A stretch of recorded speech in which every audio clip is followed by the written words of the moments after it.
आप सभी का माइंड सर्फर पर बहुत बहुत स्वागत करती हूँ। चलिए आज हम लोग पढ़ेंगे फिजिक्स का पार्ट 3।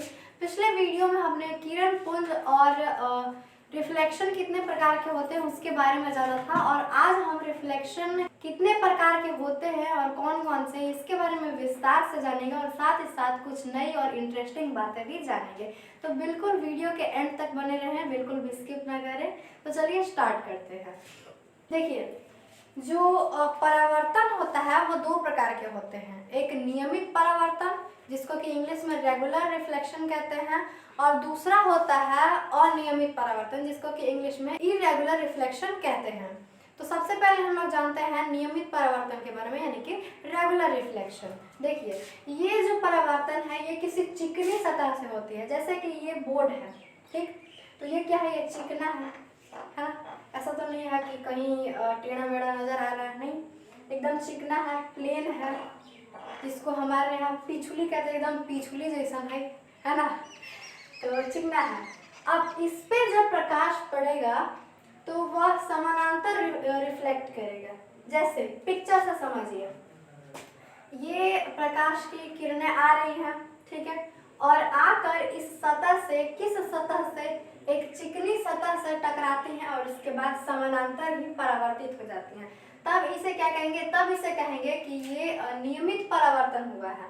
तो इसके डिफिनेशन में क्या लिखेंगे, किसके, नियमित परावर्तन के लिखेंगे कि ये जो रिफ्लेक्शन है, यानी कि ये रिफ्लेक्शन, ये परावर्तन किसी चिकने सतह से होता है और आपतित किरणें चिकने सतह से टकराने के बाद समानांतर परावर्तित होती हैं। ठीक है, अब जानते हैं अनियमित परावर्तन के बारे में, जिसको इंग्लिश में कहते हैं इरेगुलर रिफ्लेक्शन। ये जो रिफ्लेक्शन है वह किसी खुरदुरे सतह से होता है। अब जैसे एग्जांपल के लिए कोई दीवार है जिस पे भी प्लास्टर या फिर पेंट कुछ भी नहीं हुआ है, सिर्फ ईंटें लगाई गई हैं, ठीक है, तो कुछ इस प्रकार से रहती हैं।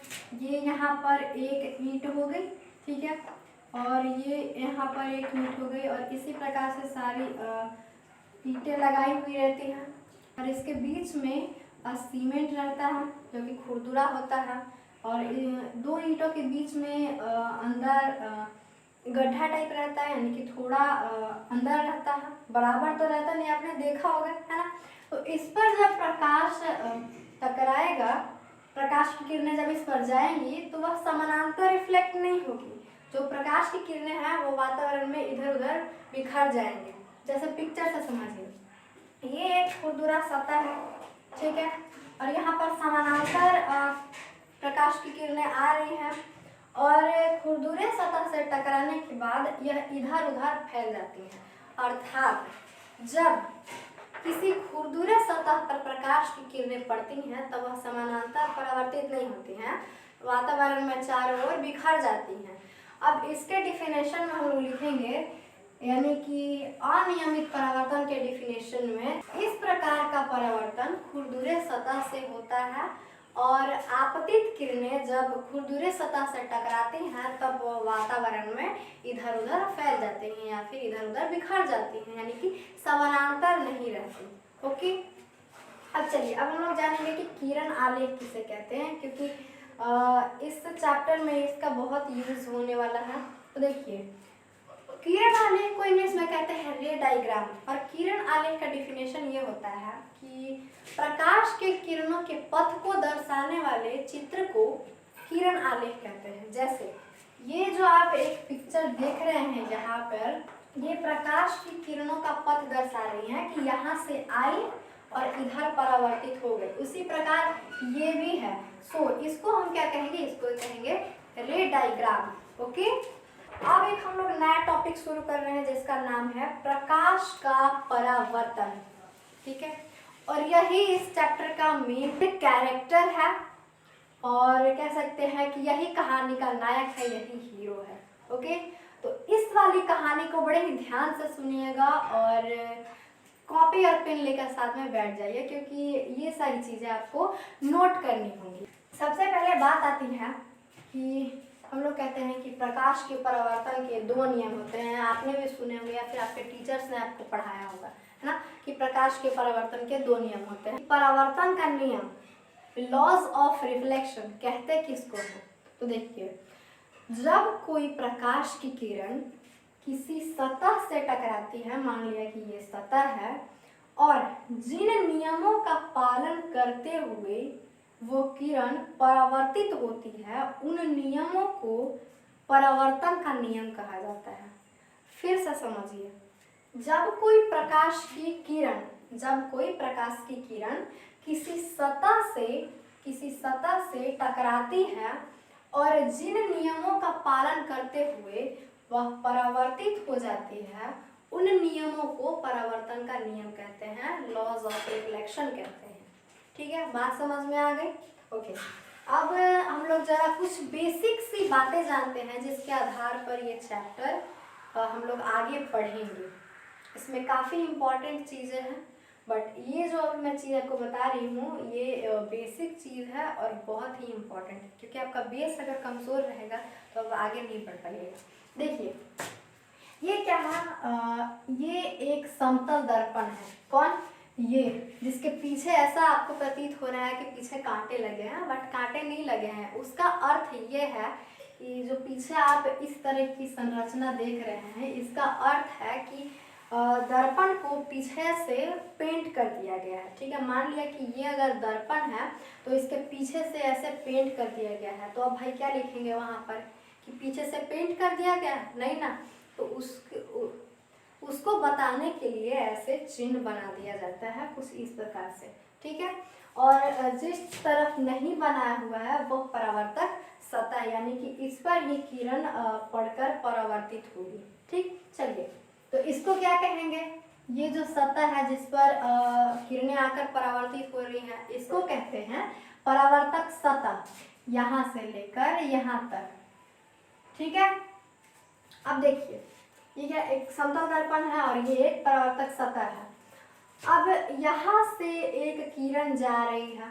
ठीक है, तो भाई जा रही है तो इसका भी कोई नाम होगा, आलू, भिंडी, अदरक, धनिया, पुदीना, है ना, या फिर कुछ भी। तो इसका नाम होता है आपतित किरण। आपतित किरण का अर्थ समझते हैं? आ रही किरण, आ रही किरण।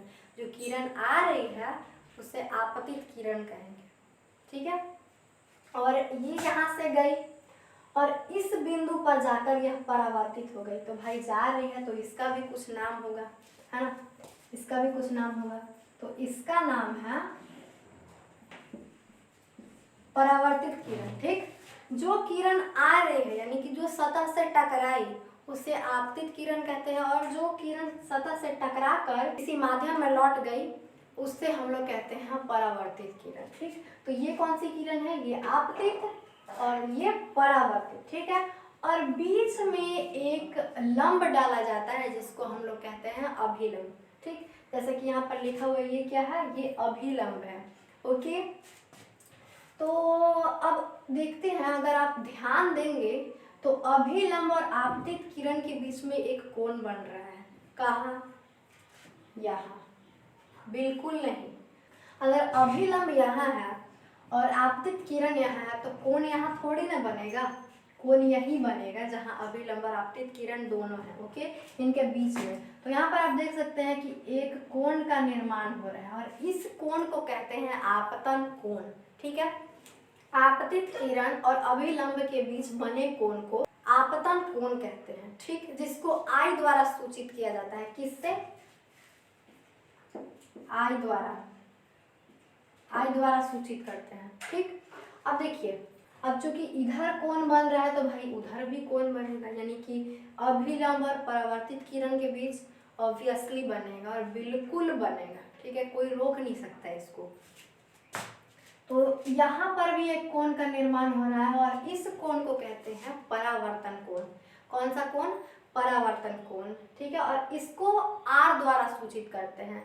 आगे जब हम लोग पढ़ेंगे परावर्तन के नियम, तब उसमें इसका यूज होगा। ओके, अब चलिए, ये सारी बातें समझ गए। अब एक चीज और इसमें बच रहा है, वो क्या?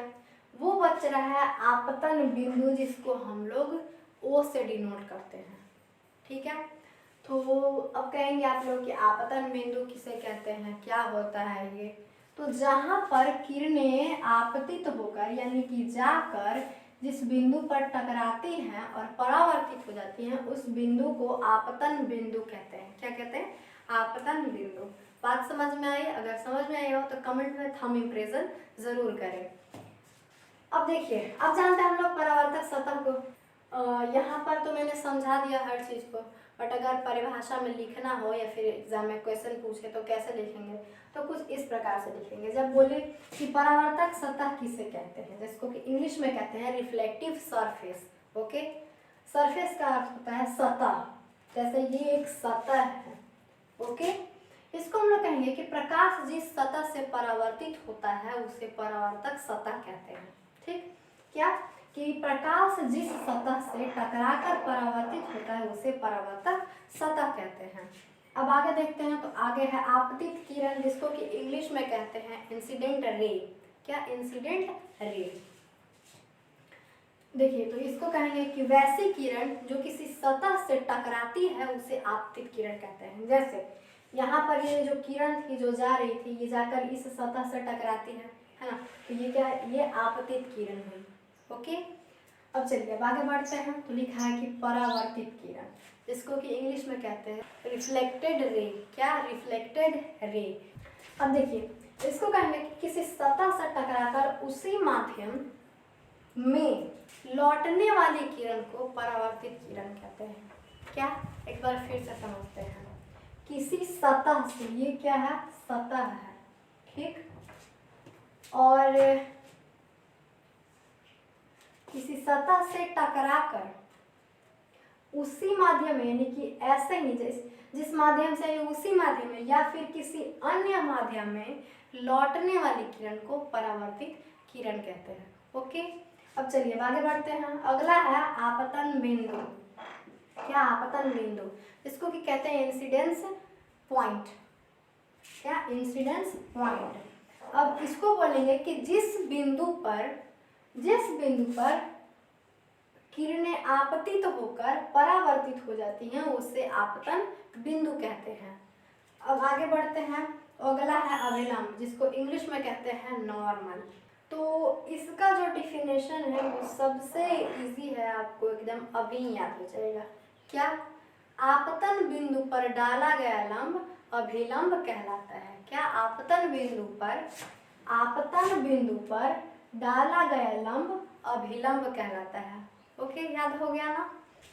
चलिए अब आगे बढ़ते हैं। तो अगला है आपतन कोण, जिसको कि इंग्लिश में कहते हैं इंसिडेंट एंगल। ओके, इसको कहेंगे कि आपतित किरण और अभिलंब के बीच बने कोण को आपतन कोण कहते हैं, जिसको कि आई द्वारा सूचित किया जाता है। यहाँ मैंने लिख दिया है।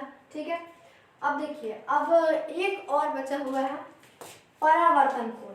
ठीक, इसके बाद हम लोग कुछ नई बातें जानेंगे। ये कुछ बेसिक सी बातें थी जो कि जानना बहुत ज़रूरी था। ठीक, अब जानिए परावर्तन कोण किसे कहते हैं, जिसको इंग्लिश में कहते हैं रिफ्लेक्शन एंगल। तो अभिलंब और परावर्तित किरण, अभिलंब और परावर्तित किरण के बीच बने कोण को परावर्तन कोण कहते हैं। ओके, ये सारी चीज़ें मैंने आपको बहुत ही अच्छे तरीके से बता दी हैं। फिर भी अगर किसी को डाउट है तो मुझे कमेंट बॉक्स में ज़रूर लिखें, और अगर वीडियो पसंद आई हो तो वीडियो को लाइक करें, अपने दोस्तों के पास शेयर करें, और चैनल पर अगर नए हैं तो चैनल को सब्सक्राइब करें। फिर मिलते हैं हम लोग नेक्स्ट वीडियो में, तब तक के लिए जय हिंद।